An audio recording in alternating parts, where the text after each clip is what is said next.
I want to connect you with your colleagues so that you can support each other. And I want you to come out the other side, keep going, keep practicing until it becomes your new normal.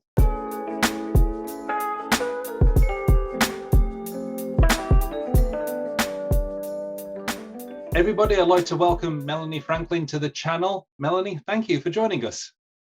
Pleasure. So could you tell us a little bit about your background and what you've been working on lately? Well, I started my career as a business analyst, and it was all about mapping processes. And in those days, we were using a lot of PowerPoint and Visio. And then I moved to managing projects because I wanted to change the thing that I'd been mapping.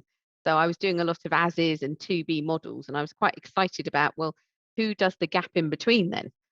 So I started off as a junior project manager, and it went well because they gave me bigger and bigger projects.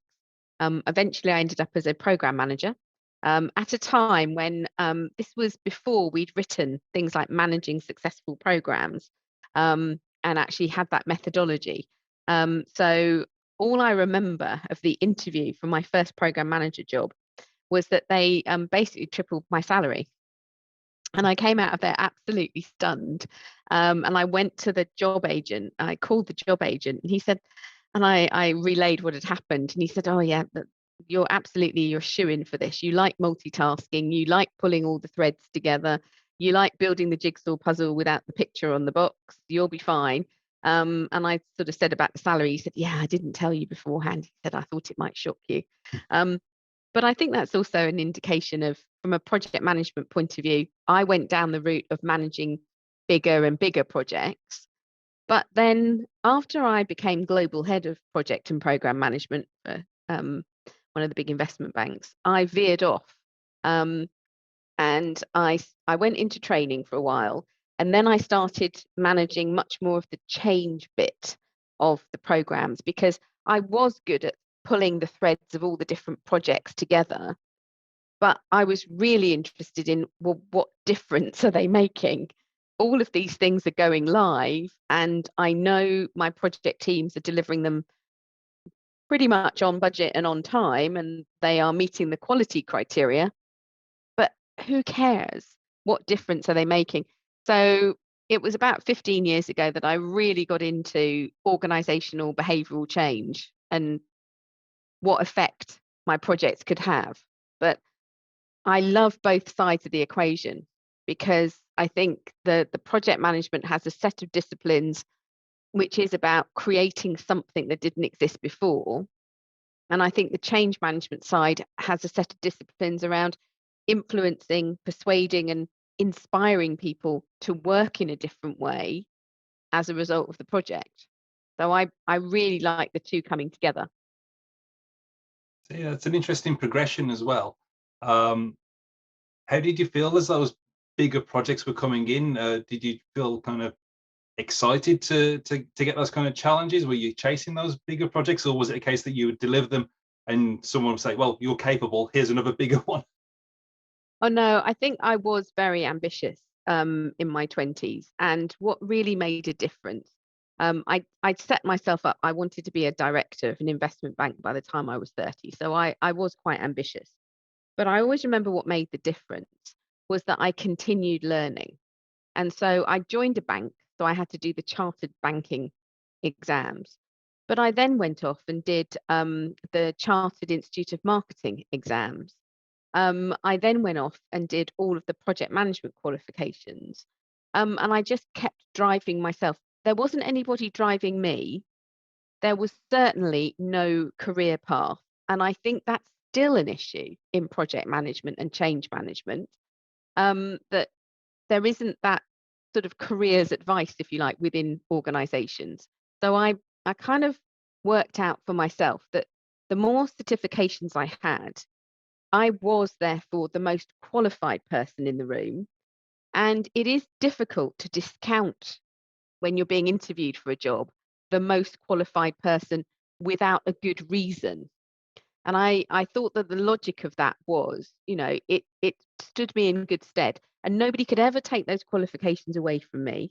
I know there are some exam boards where they want you to re-register after every few years, and it's a money making thing, and that's fine for them. But what I knew was that I had learned something, I'd applied it, and I had that knowledge, and then I could build on it to the next one and the next one.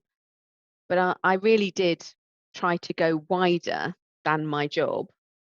Project management, yes, but I wanted the marketing stuff stays with me now because it's all about persuading my users to get on board with what we're doing. I don't think that that's ever changed. So I drove myself really hard, but I look back very fondly. When it came to the size of the projects and they became big global programs and they would be lasting 2 or 3 years. Oh, I loved the challenge of that. I loved the scale as it got bigger, because I was lucky. I came up through a sort of a junior route into a project management route, so I knew that I could manage the smaller pieces. And then as they got bigger, it was just it was a sort of continuous evolving change for me rather than just being plunged into something. But I still think it was the case of I often put myself forward for those things. Um, Nobody sort of stood back and sort of pointed out any example career paths. And I think, as I said, I think it's still true today that you have to keep on your toes and think, well, do I want to manage bigger projects or do I want to change roles within the project? What is it that you really enjoy doing? Maybe that's the bit that you should concentrate on. I think that's a dilemma that a lot of people in the profession will feel, because there are only so many mega projects in the world that people can ascend to. And what happens then? How far can you possibly go?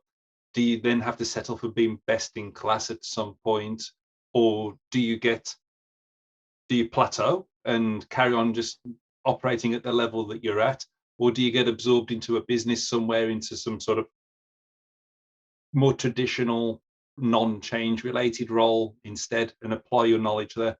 No, it's an interesting dilemma. I think many professionals face that. I think your solution though has been curious, to to have gone your route.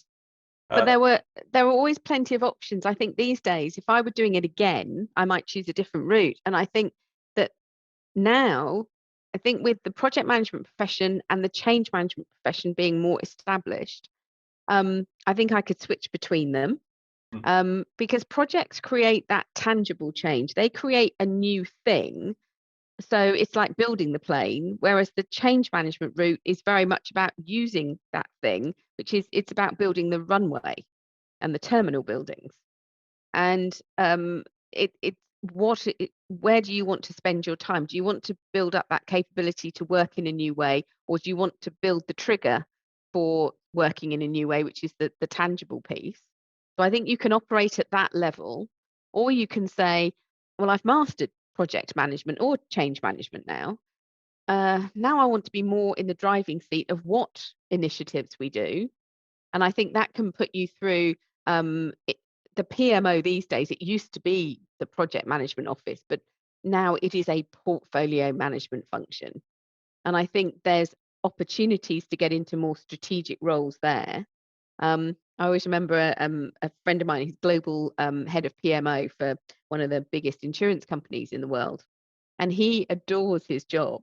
And I sort of said, why do you like it so much then? And he said, I'm in the middle of everything. I get to see everything. I get to see what's happening at that much bigger level. And that really excites him. But he's not doing and he's not landing any of the changes himself. He's trying to pull together a sort of cohesive picture for other people. So I still think there's plenty of opportunities, but always asking yourself, yeah, what do I like doing? And you will find plenty of opportunities in the project and change management professions. Well, that's true. That's true. I could quite easily spend a lot of time here exploring my motivations for why I went from project management and into PMO eventually as well. And to be honest with you, it's similar motivation. And I dare say your friend is interested in helping other people to achieve things. Has a very maybe would be a facilitator type personality. Yeah, he wants to make a difference. He's very much that, he's driven by have we shifted the business forward? Yeah, And that strategic view is great, but other people are more interested in, have I made something work?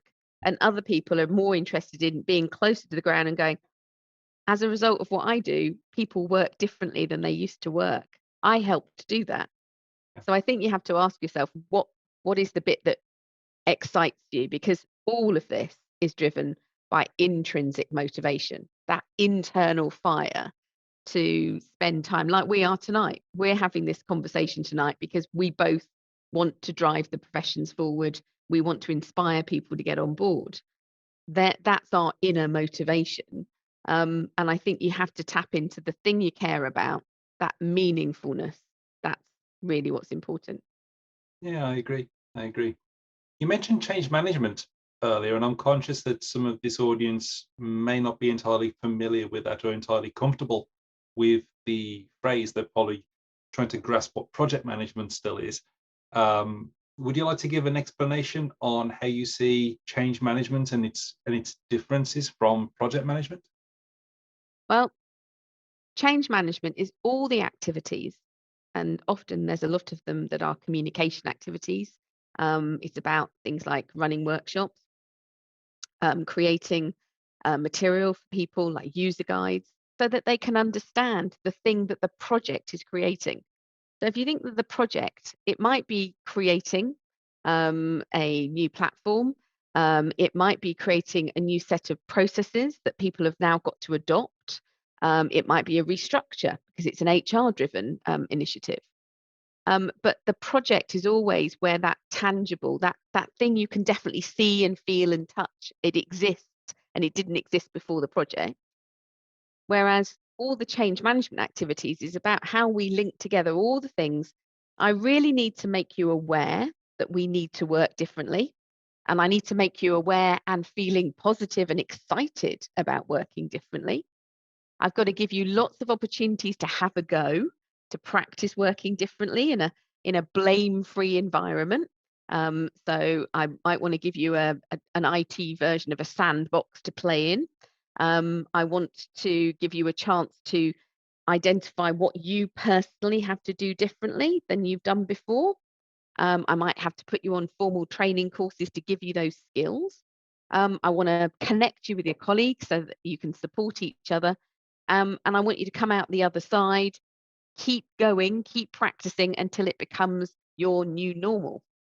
And if you like shepherding people through what is quite an emotional set of activities, because change feels pretty awful to start with, change is different. And even though it might end up being a good different, initially you're looking going, I've lost.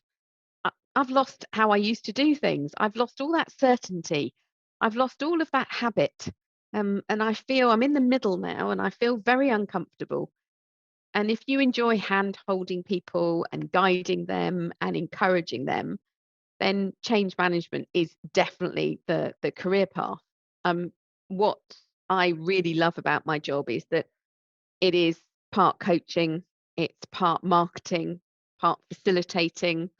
I need my analytical intelligence to identify who all my stakeholders are, because you can't leave anybody behind. You've got to take everybody with you.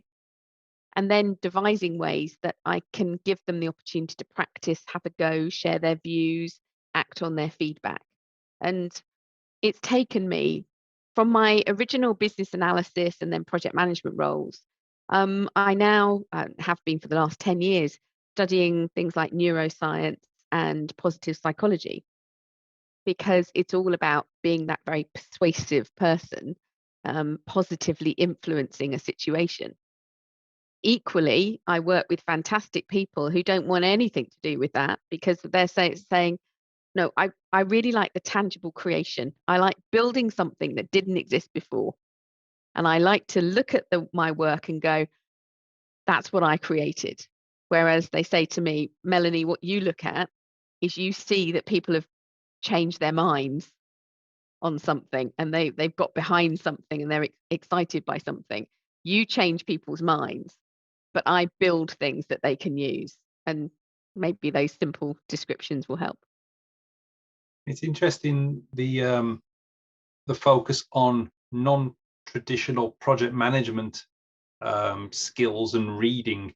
Earlier this week, I was working on a collaboration video with Mike Clayton, who was talking about the importance of psychology as well, and studying these different kinds of skills, which, let's face it, you get into project management or change management, who's thinking, I'm going to go and have to learn psychology now, or I'm going to have to learn linguistics, or any of these other variety of, maybe you'd say, complementary skills, but they are hugely influential in how well you'll perform in those roles. I think so, but I also think that a lot of those skills are very transferable to any leadership role that you want to take. As I said, I've been doing this for 30 years, so I have the privilege of being a leader for 10 years up to the millennium, and then the 20 years after it. And I've seen massive changes. One of the things that has now come onto the table, whether I'm a project or program manager, I was a CEO for about 12 years. And to be fair, in my boardroom originally, resilience wasn't a big issue. But in, I would say, the last 5 years, that ability to keep going, so that emotional resilience, which comes through an understanding of yourself, self-awareness, and that ability to self-manage and cope, self-control, all of those things are really important now. And I think that's an indicator of the sort of the leadership capabilities we need. Prioritization of what comes first, what comes next, which is a core skill across project and change management, is absolutely essential for any leader, because the choices are so wide that that ability to be willing and able to take a decision. Because every time you say that comes first, you are, of course, saying that all those other things don't. Yes. Do you have the moral courage to say no to this group of people and yes to this initiative? So I think some of the things that we do in project management, you can put those into a much wider context and go, that's a leader of the future. I always remember, as I came up the ranks, as I said, I was really ambitious and I wanted to be in the driving seat. I can tell you now that being a CEO is great, in that it's always more fun to be in charge than not, in my opinion. I know the responsibility is greater, but you have the chance to shape things. So I've always really enjoyed my career, but I think it's that skill set about taking decisions, taking other people with you, being able to plan at the highest level. Project management is a great breeding ground for fantastic leadership. I think that in the first 10 years of my career, the joke was that you couldn't get into the boardroom unless you had significant financial skills. Unless you were brilliant at reading a balance sheet and a profit and loss account, you would not get into a board position. I think the 10 years after that, it was all about, you can't get into the boardroom unless you have excellent IT skills. But I have noticed from all of the CEO surveys across the world, and also all the CEOs that I coach now, that probably the skill that is least understood but most in demand is the skill of transformation. And that, after all, is what projects and change do. They transform what an organization does, or how it does it, or both. So that whole skill set around being able to transform something, that's now the standout skill set. So I think project and change management are complementary disciplines, both of which house, I think, the 21st century leadership skills that we're interested in. Yes, I agree. Now, as an addition to this, then we now have Agile change management, which you wrote a book about. Could you tell us a little bit more about that, please? Here's one I produced earlier. And there will be a link. There will be a link in the description. Well, I wrote it in 2014 to reflect the things that I was being asked to do and have been doing with my clients. And I've done the second edition during lockdown, which other people learnt to bake banana bread and I wrote a book. It's always really stressful. I wouldn't necessarily recommend writing books. I've written 9 textbooks in my spare time, and you look at it and think, why? They're exhausting to write. But anyway, it's I nice to wouldn't, have finished it. I wouldn't recommend you eating my banana bread. So we're even. Yeah, but it looked a lot more fun than writing a book. But I think agile change is just a very simple reflection of the world that we're in now. It is really difficult to set out 3, 4, 5 years of requirements and say that's what we're going to do, because almost as soon as you've said it, you're knocked off course by other events. It could be political events. At the moment, we're constantly being knocked off course by whether or not we can travel to certain countries and conduct business. Anybody who's trying to conduct business in perhaps right now, Germany, Austria, Switzerland, some of the travel is a little bit more concerning.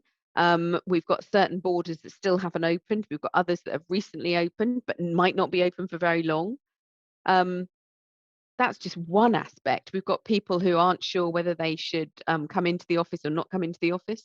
And then we've got all the other changes that we're constantly chasing our tail, because a technology company somewhere in Silicon Valley has come up with a new automated way of doing something. And suddenly we think, yeah, that's the way forward.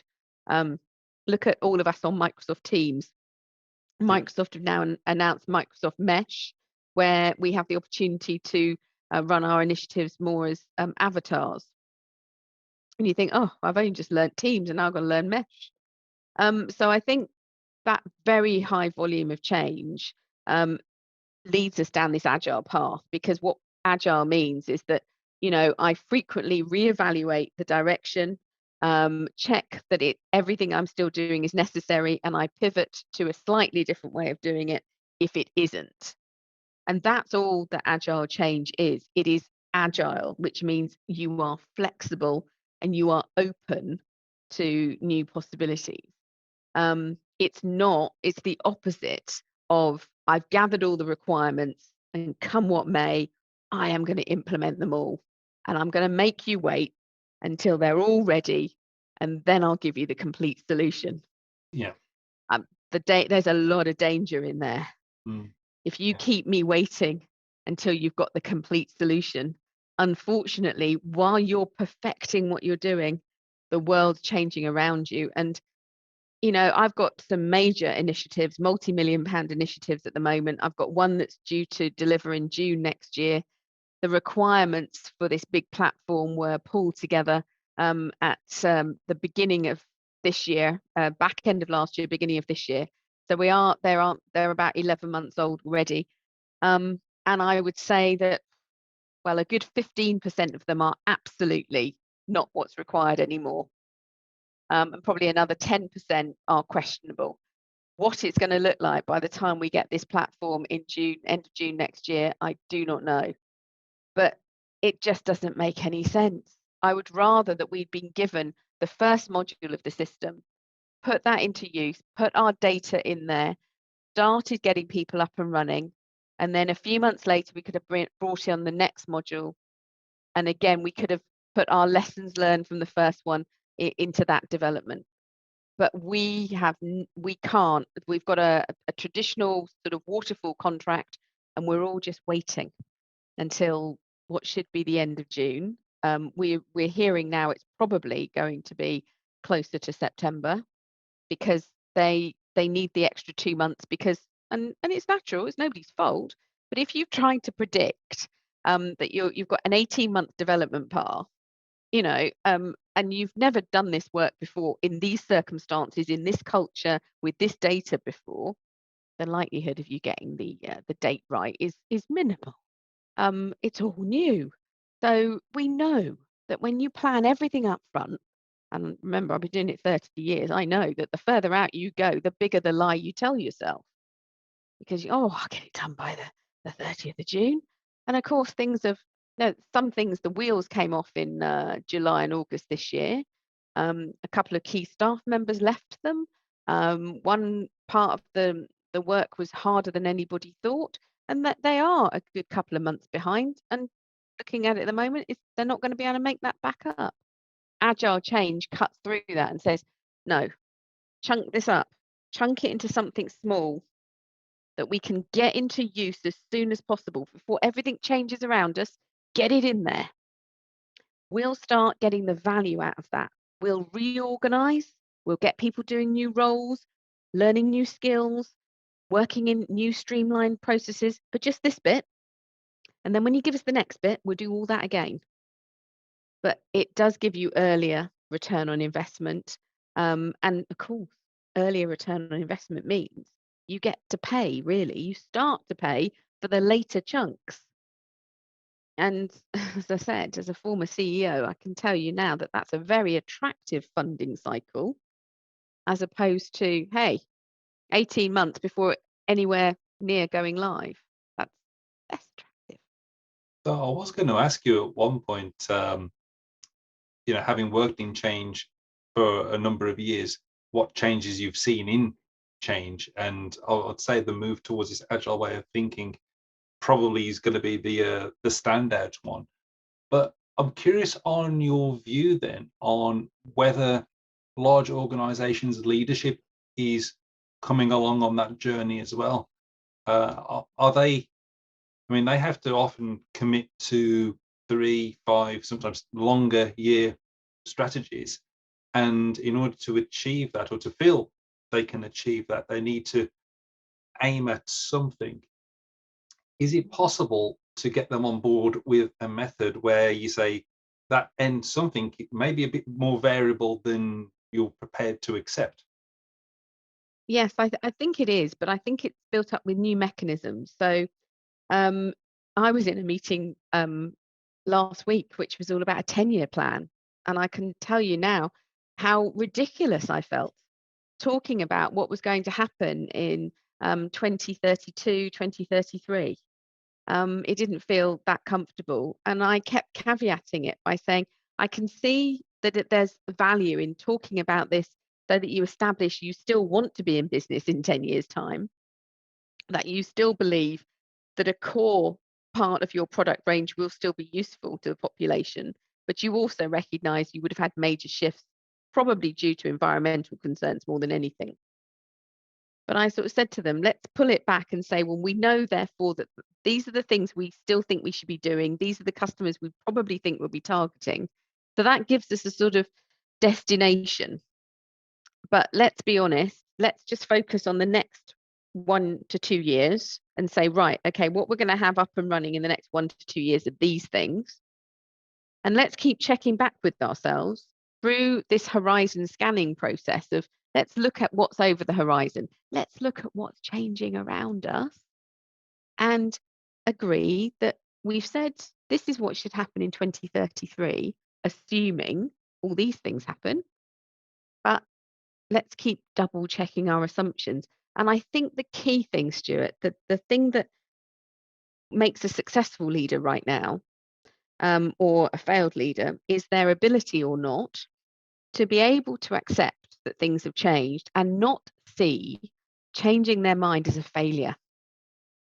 We've got to repurpose it. Changing your mind in response to different circumstances is a successful leader, somebody who's willing to stand up and go, things have changed. You don't have to go, I was wrong. You can just say things have changed, things have moved on, and staying on that original path is no longer right for us. And the intelligent thing to do is to veer off to a slightly different tangent. That is a successful leader. An unsuccessful leader is the one who goes, no, I've said it, so I must finish it. Because there's the danger, is what they put in place will be obsolete. What drives that? Is that ego, or is that internal company politics, or insecurity? What? Fear, I think fear of looking stupid, which comes back to internal company politics. Because I've staked my reputation on delivering this, and now I'm going to turn around to you in 6 months' time and go, I was wrong. I don't think this is right anymore. These are all the reasons why it's not right anymore. If people want to be my enemy, they'll point and go, she failed, she got it wrong, she called it wrong. Mm. So I think there's the fear of almost the internal politics, but there's also this feeling, I think, that we all like to believe what we're saying. So coming out and saying, look, this is what will be in place, this is what we will have achieved, gives us all I mean, it's a false sense of certainty, but that feeling of certainty is very comfortable. And it's hard to veer away from that. My success in getting people to veer away from it is to back up this willingness to change direction with processes that are mechanisms, if you like. And there are key mechanisms. The horizon scanning brings up new ideas, new points of view, new requirements. If you partner that with two things, one, prioritization, key criteria that you keep looking at and going, those are the things that are important to us. So that goes to the top of the pile, that goes to the bottom, and that those criteria are very clear and they are always applied. And the second thing is portfolio management, because that gives you a context in which you can see all the other initiatives taking place.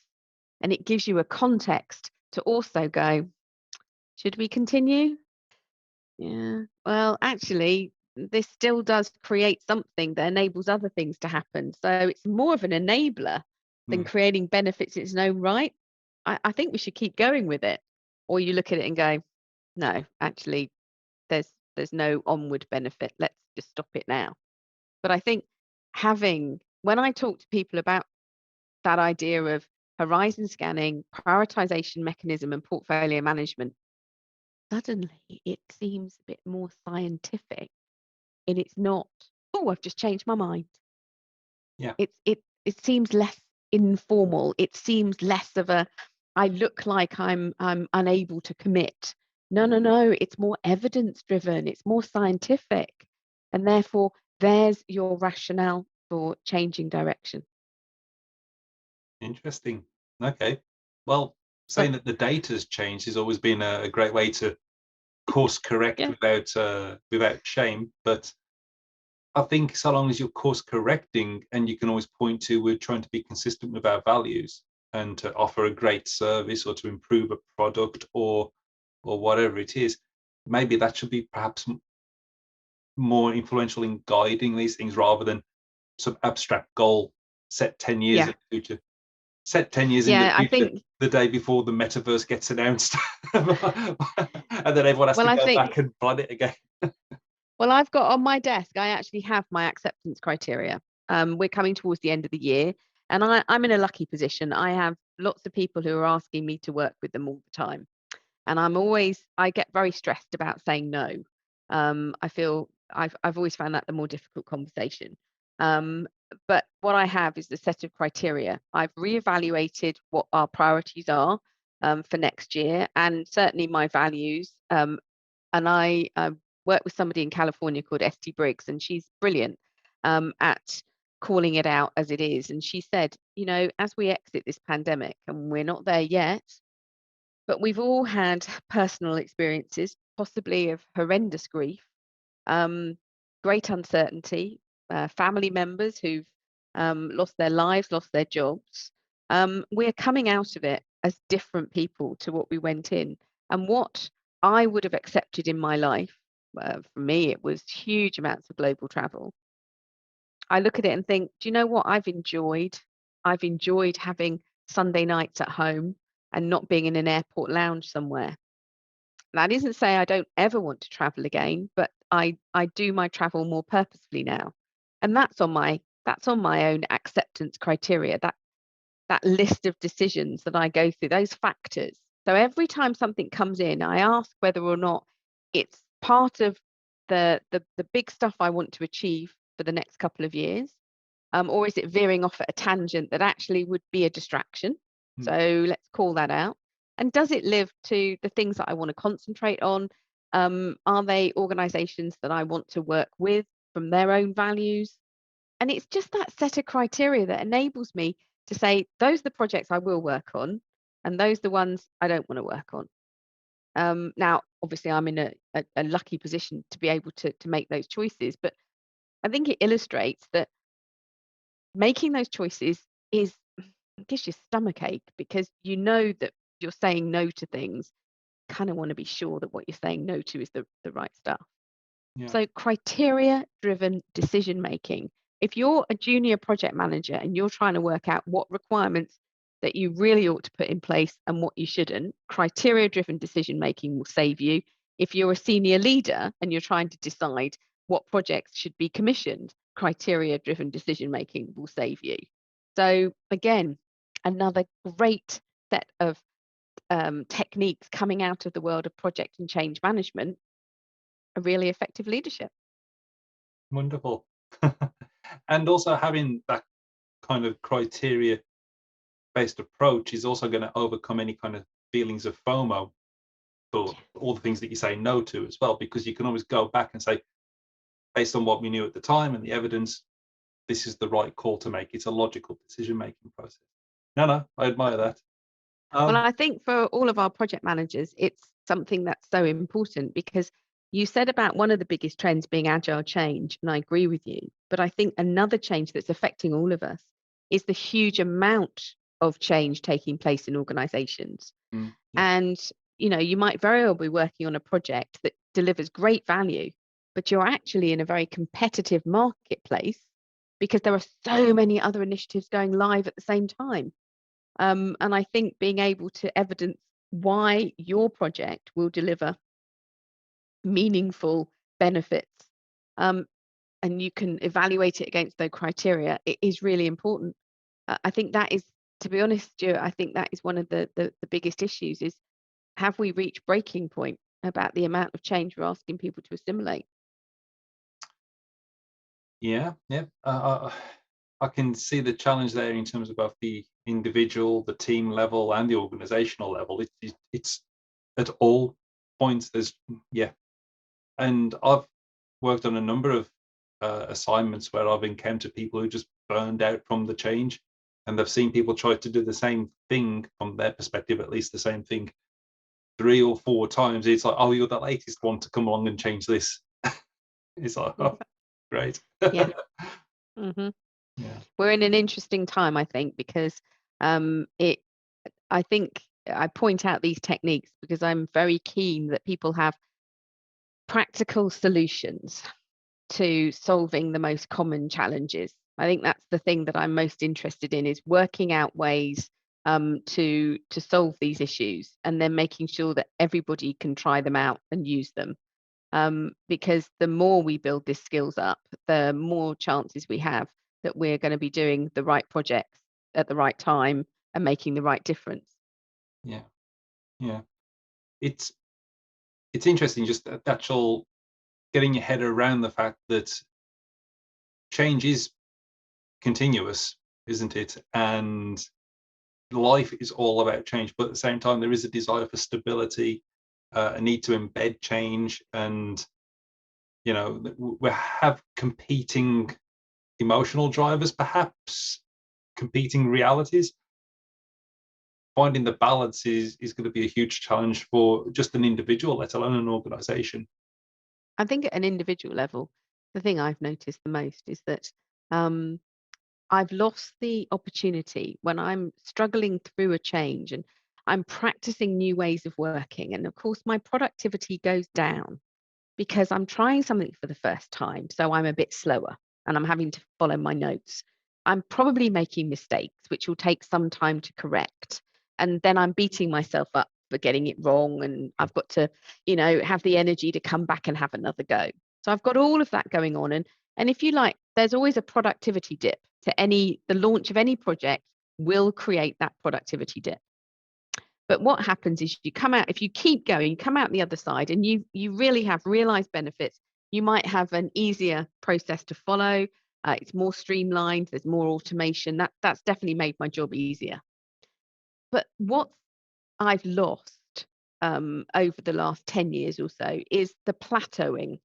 That once I'd made that change, it was almost like, oh, Yeah, right, here we go, have a rest now. But that isn't the case anymore. I'm in the middle of making one change and another one just comes out of left field at me. And I'm now starting on that journey. And then there's another one that I know is coming up, which is making me feel really anxious. So I've got all of that. And there's no rest period between changes. And I think that's what is a real psychological struggle. We all feel that pressure of Yes. we're on shifting sands because I've just finished changing that thing. So I've got to remember to use that new process.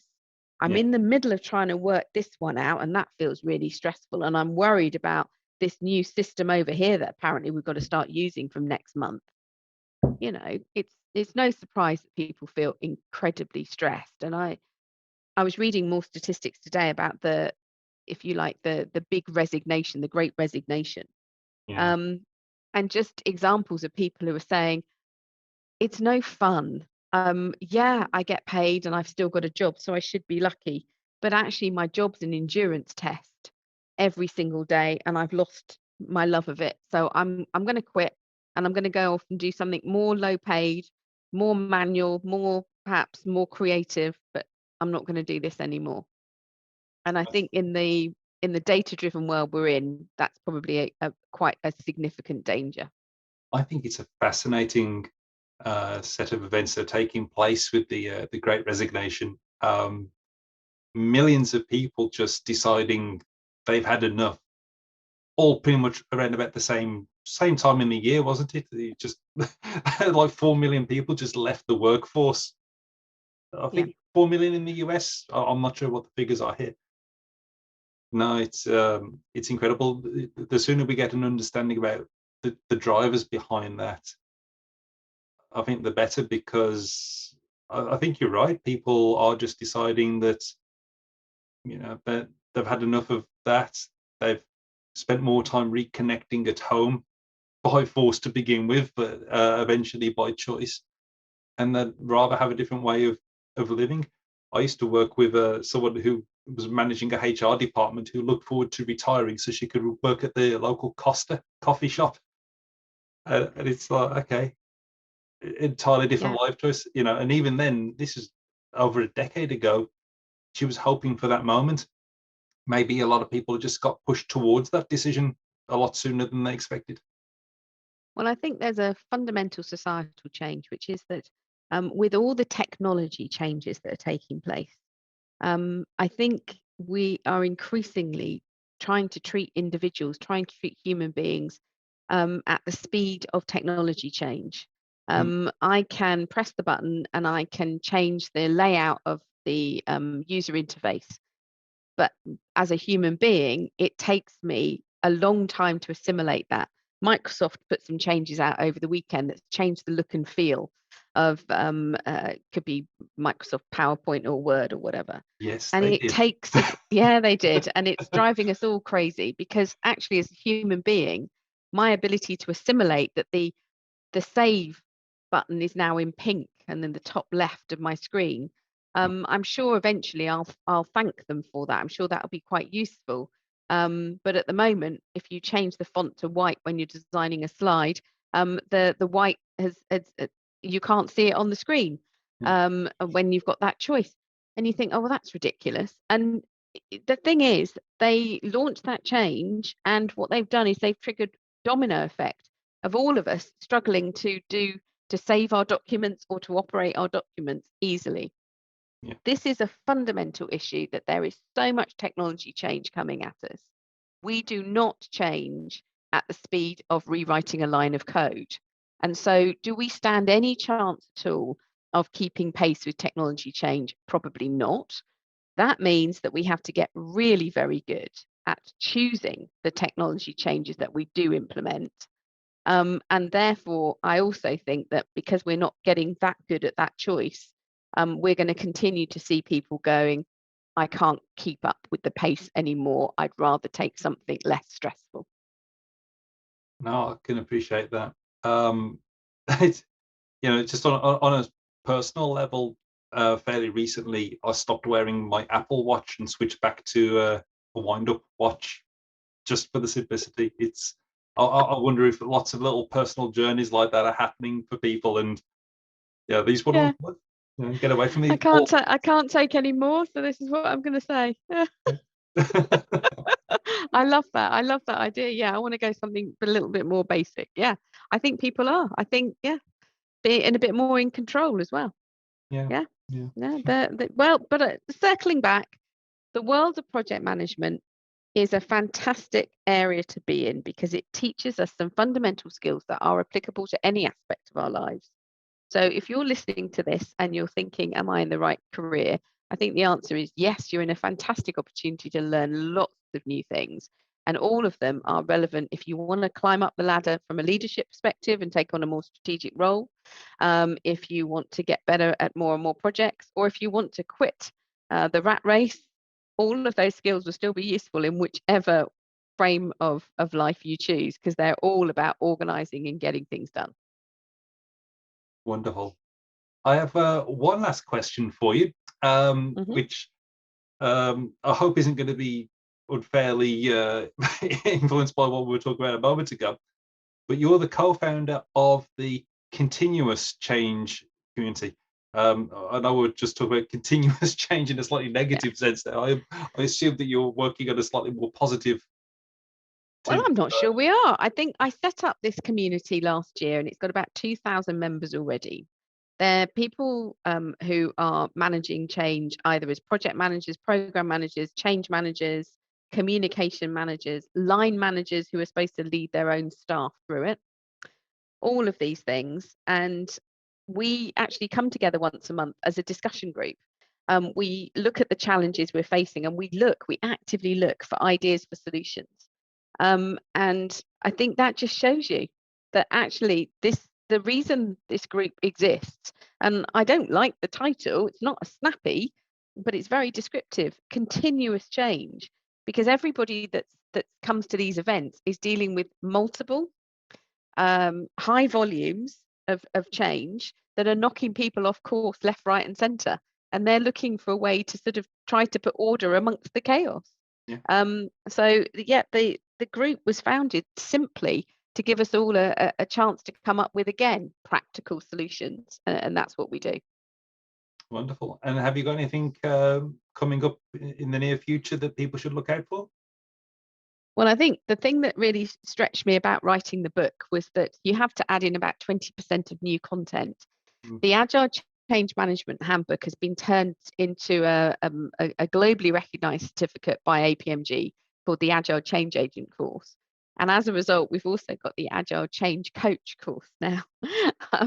So it's a second set of practical activities. I mean, I think that's the thing. That's what's really changed. You can't go on a course now and just learn for the sake of learning. You have to walk away with a whole new set of tools, because you're not going to give up time to anything less than a practical, pragmatic, useful event. So yeah, that's the thing that's really obsessing me at the moment, because the launch is next month. So off we go. Well, I look forward to hearing more about that. That sounds like a really interesting community as well that you've built there. So I wish you good luck in 2022. And yeah, well, if anybody's interested, they can always find me on LinkedIn. They can always pose questions. I'm very happy to share my career path. I'm very happy to share anything that helps build our professions. Wonderful, wonderful. I'm happy to put the descriptions, the link to these communities to your LinkedIn page, and of course to your book. If you want to show the book again, I'll be putting the link to that in the description of this video.